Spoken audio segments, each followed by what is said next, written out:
Iran Israel युद्ध, कैसे जंग ने भारत तक असर पहुंचाया। साल 2025 के आसपास पूरी दुनिया की नजर मध्य पूर्व पर टिक गई थी। मध्य पूर्व यानी वह इलाका जहां धरती के नीचे दुनिया का सबसे ज्यादा तेल छिपा हुआ है। यहीं पर है ईरान, एक ऐसा देश जिसके पास तेल और गैस के बड़े भंडार हैं। लेकिन अचानक दुनिया में तनाव बढ़ने लगा। ईरान और इजराइल के बीच दुश्मनी पहले से थी, मगर इस बार हालात ज्यादा खतरनाक हो गए। कभी मिसाइल हमला, कभी ड्रोन अटैक, कभी समुद्र में जहाजों पर खतरा। पूरा इलाका युद्ध के डर से कांपने लगा। कहा जाता है कि इस संघर्ष की जड़ कई साल पुरानी राजनीति, सीमा विवाद और परमाणु कार्यक्रम को लेकर अविश्वास था। इजराइल को डर था कि ईरान परमाणु ताकत बनकर पूरे क्षेत्र में अपना प्रभाव बढ़ाना चाहता है। दूसरी तरफ ईरान का कहना था कि वह सिर्फ अपनी सुरक्षा और ताकत बढ़ा रहा है। धीरे धीरे इस तनाव में दूसरे देश भी जुड़ने लगे। यूनाइटेड स्टेट्स इजराइल के समर्थन में खड़ा दिखाई दिया, जबकि कई क्षेत्रीय समूह और संगठन ईरान के साथ सहानुभूति रखते थे।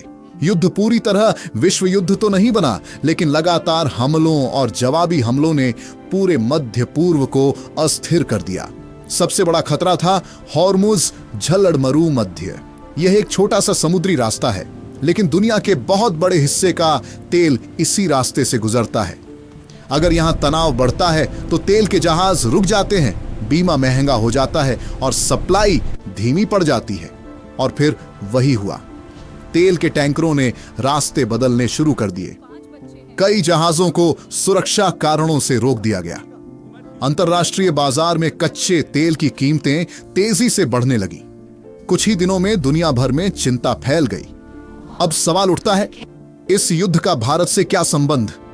दरअसल इंडिया अपनी जरूरत का बहुत बड़ा हिस्सा विदेशों से तेल और गैस खरीदता है। भारत में जो एलपीजी गैस सिलेंडर घर घर पहुंचते हैं, उनमें इस्तेमाल होने वाली गैस का बड़ा भाग खाड़ी देशों से आता है। जब मध्य पूर्व में युद्ध जैसी स्थिति बनी तो सप्लाई प्रभावित होने लगी।